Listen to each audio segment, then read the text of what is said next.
I never promised to pay for an entire wedding. I said I would help with small things. The flowers, perhaps. A cake that looked nicer than it cost. A few thoughtful touches to ease the burden for my son. I did what I always do and kept it quiet. Because quiet had been the safest tone in a life where loud women got labeled difficult and quiet women got used like free labor. It started with the venue, a place Kiana called her dream. A rustic barn dressed up with strings of warm lights and mason jars holding sprigs of eucalyptus. She showed me glossy photos on her phone, and I nodded the way a person nods when she recognizes every board in the wall. She had discovered Riverbend Hall, which once had been Lila's place. A no-frills event hall my friend ran on grit and borrowed tools until the sickness took her. After she passed, her kids sold the building to me for almost nothing. A kindness disguised as a transaction.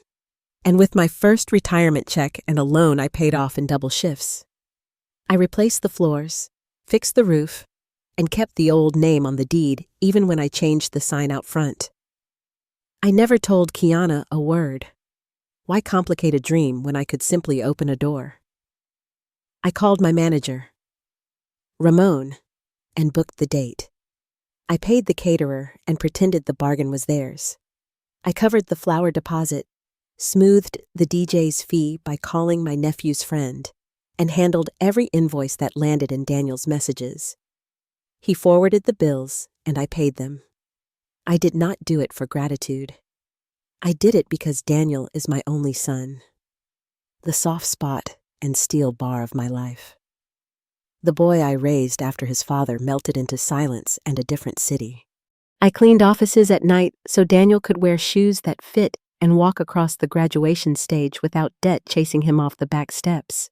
If paying for a wedding meant he could have one night without the taste of worry, then that was money turning into air. Which is to say, freedom. Kiana never liked me. She kept it tidy and polite, disapproval organized like a pantry. She corrected my words if they sounded too country. She called my recipes dated and said she wanted something modern rather than old-fashioned soul food. I stopped offering opinions because a person can only carry so many small cuts before the skin of her patients begins to burn. She texted me 2 weeks before the wedding asking me to wear something neutral, not bright, not sparkly, nothing that would draw attention. I chose a plain brown dress and looked like a piece of furniture, which suited everyone but me. On the wedding day, I arrived at Riverbend Hall. My hall handed my keys to the valet, who did not know the building. In his hands had answered to my name for 15 years. And I walked inside. The space was beautiful. I will give her that. Light bouncing off glass cylinders. Flowers at the height that makes people feel expensive. Music at the exact level that lets laughter ride the beat. I went to find my seat. I checked the chart once, twice. A third time, because disbelief is a muscle that tries to lift what reality drops. I did not see my name, not as the mother of the groom, not as a person. A server led me through a narrow hall to a closet-turned private room with folding chairs, a pitcher of water, a cracked vase, and a few store-bought cookies. Cleaning supply air and a bulb that blinked like a tired eye. I sat there and let the hurt come without begging it to leave. Through the thin wall, I heard the introductions and the cheering and the applause that says you made it, even if you made it by stepping on someone's back. I knew what was happening without seeing it.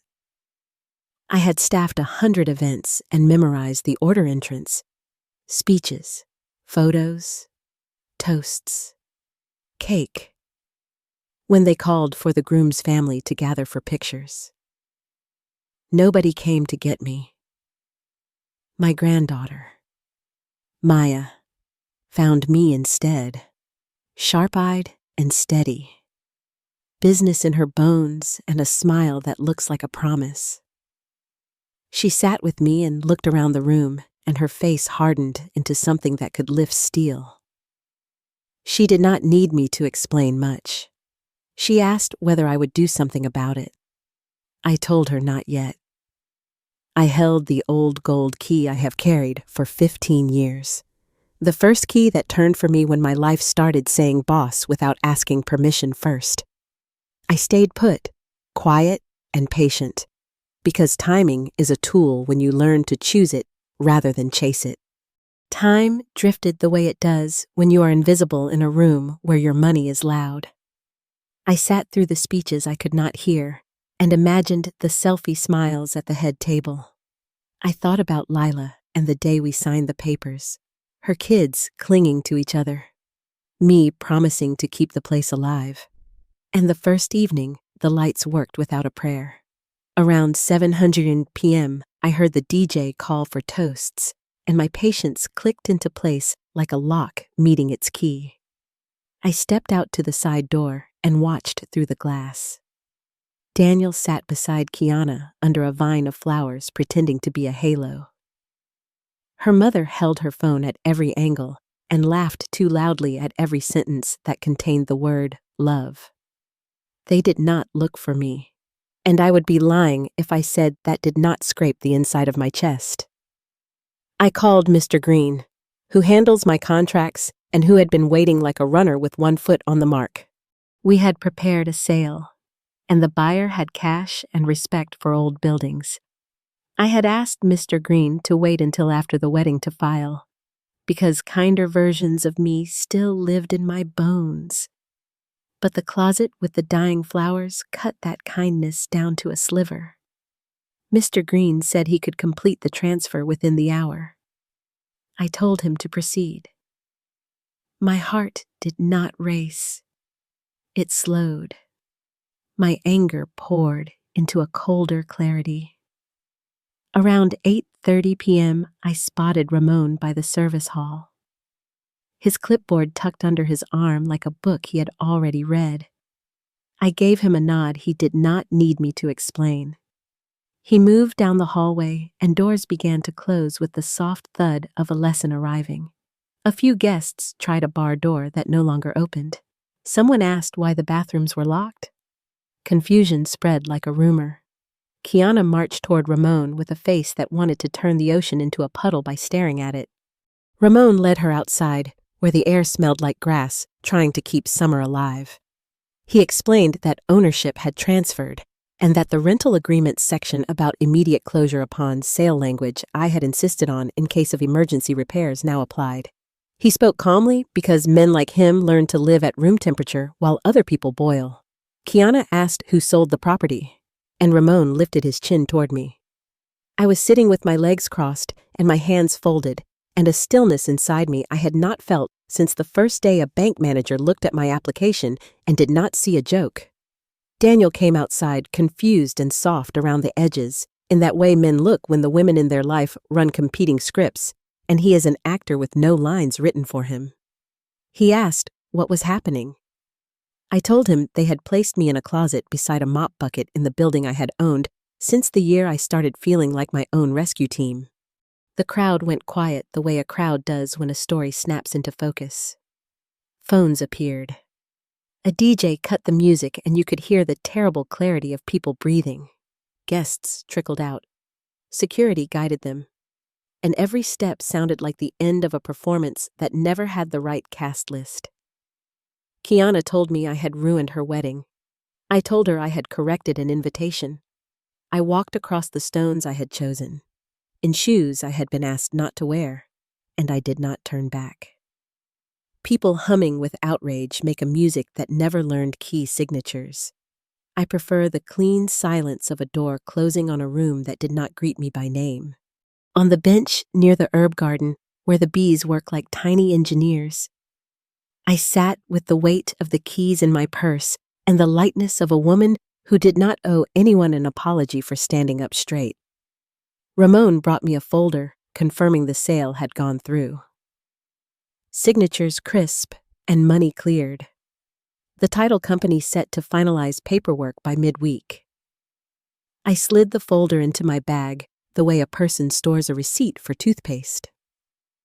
Maya appeared carrying 2 plates of cake and the expression of someone who has chosen a side without flinching. We ate under the twinkle lights, which looked sweeter now that they were working for me and not against me. Guests filmed in the courtyard, and the phrase landlord and mother floated through the summer air. Someone online took that and turned it into a sentence the internet understood. A video of Kiana screaming while security closed doors climbed to 1 million views before I finished chewing. Comments named me ferocious and cruel and necessary and petty and merciful, depending on the hour and the lens of the beholder. The ones that found home inside my chest came from women whose hands knew hard work and whose voices had been walked around. They said they felt seen. They said they had been silenced at tables they paid for. They said paperwork can be a prayer when you do not want your faith to starve. I went home to a night that finally felt mine and slept without the twitch of regret. Morning arrived with the smell of coffee and the clean stripe of sunlight across my carpet. Silence sat in the room the way a friend sits when conversation is heavy and unnecessary. The internet swelled again with takes and angles and compilations set to dramatic music. Some strangers crowned me a villain, as if that word could buckle my knees. Others called me a blueprint. I answered none of them. People believe attention is currency. I have learned attention is a leash unless you hold the handle yourself. Around noon, Daniel came by without Kiana. His tie was gone and his eyes were 2 broken maps. He said he had not known about the closet. I listened. He said he thought I was at a table with relatives whose names he could not remember when he needed to. I listened. Then I asked whether he checked on me after the ceremony, whether he looked for me during photos, whether he scanned the room during toasts for the woman who taught him how to clap for himself when nobody clapped for him. He said no 3 times, and none of those words surprised me. He said he had been trying to keep everyone happy. I told him there is no happiness without respect. I handed him a folder with receipts for the venue and the flowers and the food. I did not ask for repayment. I wanted the truth to stand upright. Then I handed him another envelope noting changes to my will. A redistribution of house and property and business funds to Maya, because she had seen me in a room that told me to disappear. He nodded and said he understood. Understanding and accepting are cousins who do not always speak to each other. But I took the nod for what it was. He asked if he could still visit. I told him this will always be his home. But it would not preserve the version of him who ignored a door that did not open for his mother. He left quieter than he arrived. And I watched him go without performing a comfort that would cost me more than it gave him. People think revenge is a shout. They imagine fireworks and slamming doors and damage that photographs easily. But the best revenge is a ledger balanced to the penny, a deed that remembers your name, a contract that holds your boundaries even when your voice shakes. After the sale closed, Riverbend Hall moved to the hands of a woman from another city who wanted to turn the space into a retreat center where stillness counted as achievement. I liked her at once. She thanked me for keeping the place beautiful and for handing it to someone who loved it for itself, and not the clout borrowed from a photo filter. The video kept traveling. Someone edited it into a movie trailer called The Grandmother's Quiet Storm, and people watched because spectacle is a universal language. I went grocery shopping, and church-going acquaintances called me Miss Carter, with a new respect forming their lips around the syllables. Some of the same people who once cut me off mid-sentence now let me finish a thought. It is a strange feeling when the world recalibrates because a single document told it to. Meanwhile, the distance between Daniel and Kiana stretched like salt water between islands. I did not investigate. Information comes without invitation when people crave gossip more than decency, and my porch heard enough to paint the picture. I focused on the day at hand. Maya came Sundays after church with bags of groceries and the kind of efficient kindness that makes a person believe in future tense again. She asked about stories that lived in shoeboxes of photographs, and we arranged the albums by years that once felt like burdens and now felt like proof. One afternoon, Maya opened her laptop and showed me a name she had been designing in secret, the Evelyn Carter Trust for Unforgotten Women. She had sketched a plan for monthly meetings where women could share their experiences of being erased in rooms they built. She wanted to add legal workshops about inheritance and deeds and healthcare proxies, then housing help and mediation circles that did not ask women to shrink to be forgiven. She said the internet had crowned me a symbol, and the trick with symbols is to turn them into structures before they fade back into gossip. I laughed with tears in my throat and told her we would start small. Fly the speed of wisdom rather than hype. We filed paperwork 2 weeks later. I used a portion of the money left from the sale and a check that arrived, crisp and apologetic. From Kiana's parents after the venue chaos made business associates reconsider their dinner invites. The check did not right a single wrong. It did pay for a website, a rental room downtown, and flyers that looked like a door left open. Our first meeting gathered 7 women around a table where no one talked over them. The second drew 20. By the third month, we counted more than 80 stories in a room that stayed upright. I did not offer advice. I offered a listening face and a printed list of rights people forget they have when their dignity is busy paying everyone else's bills. I told them, silence is not virtue. It is a tool that must be held, not weaponized against you. I told them that kindness without boundaries is not kindness at all. We ate cookies that tasted like nothing but safety, and we laughed the way survivors laugh when the room knows how to carry the sound. Months passed, and the world did what it always does. It moved on while remembering the edges. People still sent me snippets when the clip resurfaced with new captions. Sometimes I watched, and sometimes I let it go. Not every echo needs to be greeted. I poured energy into the trust, which settled into a rhythm, and into my own home where I could breathe without bracing. Some evenings I sat on the porch and thought about the cost of being polite. I remembered the dinners where I kept my voice small, so Daniel would not have to choose his mother in public and thereby lose quiet at home. Back then, I believed peace was the absence of conflict, even if it was purchased with the currency of my own erasure. Now I know peace has a backbone. I grew mine from paper and persistence. Daniel visited on a Sunday afternoon with a potted fern and a face that had learned something about consequence. He did not ask me to forgive him because apology without changed behavior is a story with no ending. He told me he was trying to rebuild trust the slow way. We drank tea and talked about Maya's classes and how she turned every syllabus into a strategy. He asked whether I ever regretted selling the hall. I told him some places are beautiful because you leave them at the right time. The new owner sent me a photo of a sunrise retreat. Women meditating where once guests balanced martinis, and I felt a quiet satisfaction that felt nothing like triumph and everything like alignment.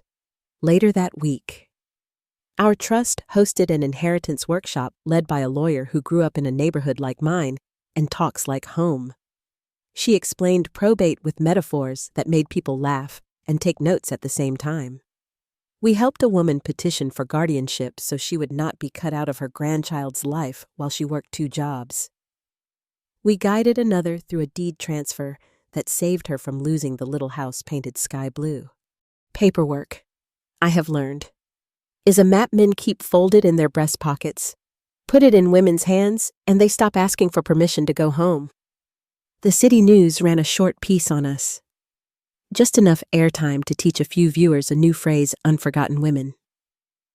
Donations trickled in, the kind that means someone fed their kids and still believed in feeding a future. I put my plain brown dress in a donation bag and replaced it with a soft blue one, the color of a sky that holds you without insisting you become it. When I walked into rooms now, I did not look for my place card. I put my keys on the table and sat in my own name. Kiana called me once, months after the wedding. Her voice carefully arranged as if politeness could glue a broken narrative. She said her family had been embarrassed and that she hoped one day we could find a way to laugh about it. I told her some moments are not built for laughter and that I wished her growth. I meant both truths.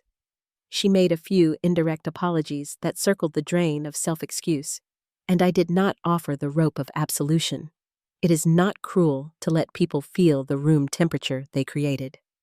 Later, I learned from a cousin who thinks gossip is exercise that Kiana had been telling a version of the story without closets and with me as a movie villain with a legal pad.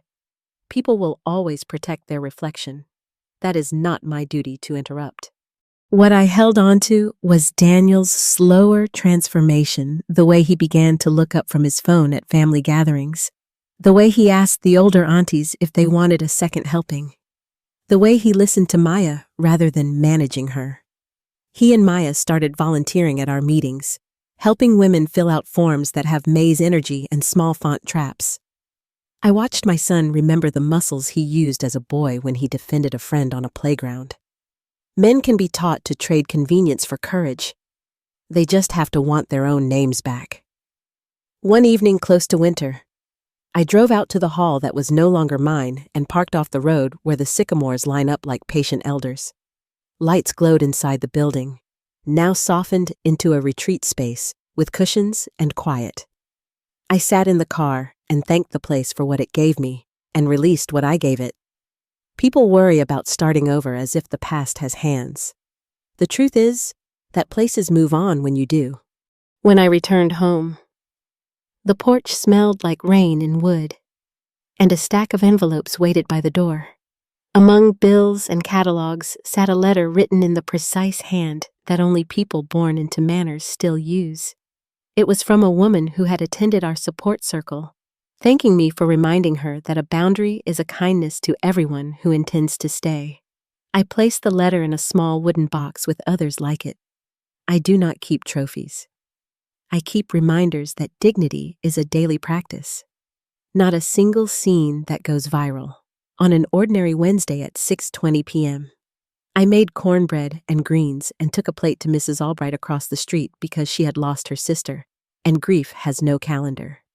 Doing small good in the direction of your community is the only clout that pays interest. A year after the wedding, that was a lesson. The Trust hosted a gathering we called the Long Table. We rented a community hall with no chandeliers and a roof that did not mind rain. We set one long table with second-hand china and cloth napkins sewn by volunteers. There was no head, no foot, only sides and the space between them where stories could cross. Women arrived in Sunday dresses and work uniforms and denim and grief. We ate food people brought from their own kitchens. Recipes with names like the aunt who taught them. We took turns speaking not to perform, but to be witnessed.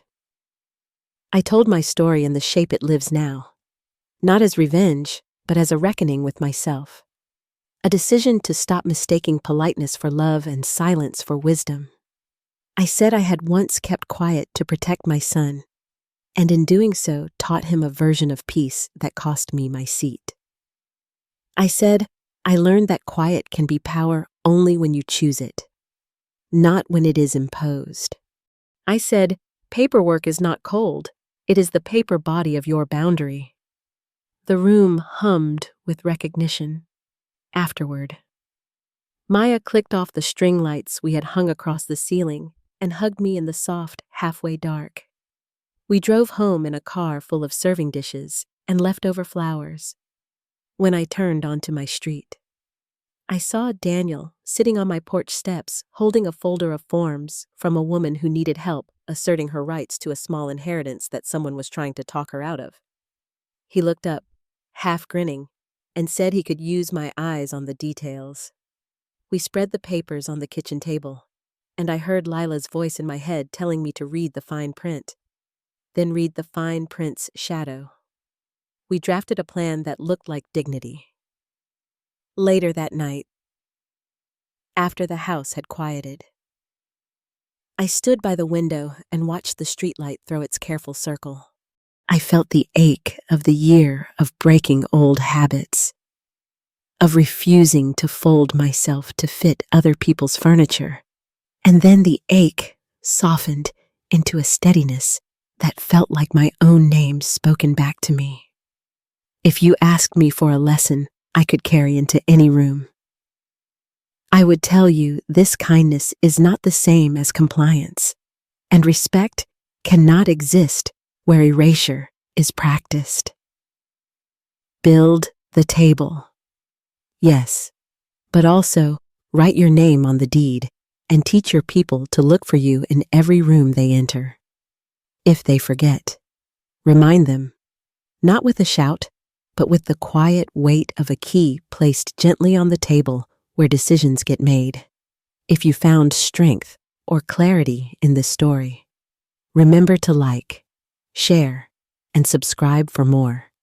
Tell me in the comments where you're listening from and the moment you decided to stop being polite at your own expense.